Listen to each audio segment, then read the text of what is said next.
ये कहानी एक सैनिक की है जो वियतनाम में युद्ध के लिए गया था। युद्ध समाप्त होने के बाद जब उसके घर लौटने की बारी आई तो उसने अपने माता पिता को सैन फ्रांसिस्को से फोन किया। माँ और पिताजी, मैं घर आ रहा हूँ, लेकिन घर आने से पहले मुझे आपसे एक बात पूछनी है। मेरा एक दोस्त है जिसे मैं अपने साथ घर लाना चाहता हूँ।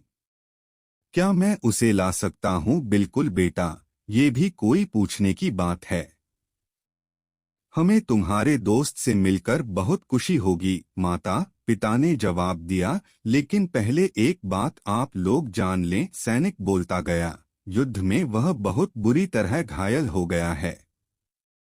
उसने एक बारूदी सुरंग पर पैर रख दिया था और उसमें उसने अपना एक हाथ और पैर गंवा दिया है।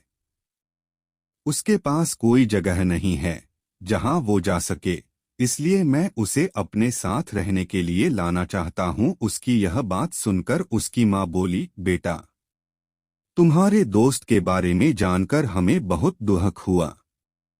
हो सकता है हम उसके रहने के लिए कोई जगह तलाश कर सकें। नहीं माँ, मैं चाहता हूं कि वो हमारे साथ रहे। लेकिन बेटा, अब पिता ने कहा, तुम समझ नहीं रहे हो कि तुम क्या चाह रहे हो। इस तरह का अपाहिज व्यक्ति हमारे लिए कितना बड़ा बोझ होगा। हमारी अपनी जिंदगी है जीने के लिए और हम नहीं चाहते कि इस तरह की कोई भी परिस्थिति हमारी जिंदगी में दखल दे। मेरे हिसाब से तुम्हें अकेले घर आना चाहिए और अपने दोस्त को वहीं छोड़ देना चाहिए। वह अपनी जिंदगी जीने के लिए कोई न कोई रास्ता निकाल ही लेगा। सुनकर उस सैनिक ने फोन रख दिया। कुछ दिनों बाद उसके माता पिता को सैन फ्रांसिस्को पुलिस से एक संदेश मिला जिसमें उन्हें बताया गया कि उनके बेटे की एक बिल्डिंग से गिरकर मौत हो गई है। पुलिस के हिसाब से ये एक सुसाइड केस था। दुखी माता पिता ने तुरंत ही सैन फ्रांसिस्को के लिए फ्लाइट बुक कराई और वहां पहुंच गए। वहां उन्हें शहर के मुर्दाघर ले जाया गया ताकि वे अपने बेटे की पहचान कर सकें। उन्होंने उसकी पहचान कर ली, किंतु ये देखकर उनकी कंपी छूट गई कि उनके बेटे का बस एक हाथ और एक पैर था। दोस्तों, इस कहानी में जो माता पिता हैं वे हम में से बहुत से लोगों की तरह हैं जो अपनी सुविधाओं को सबसे अधिक महत्व देते हैं।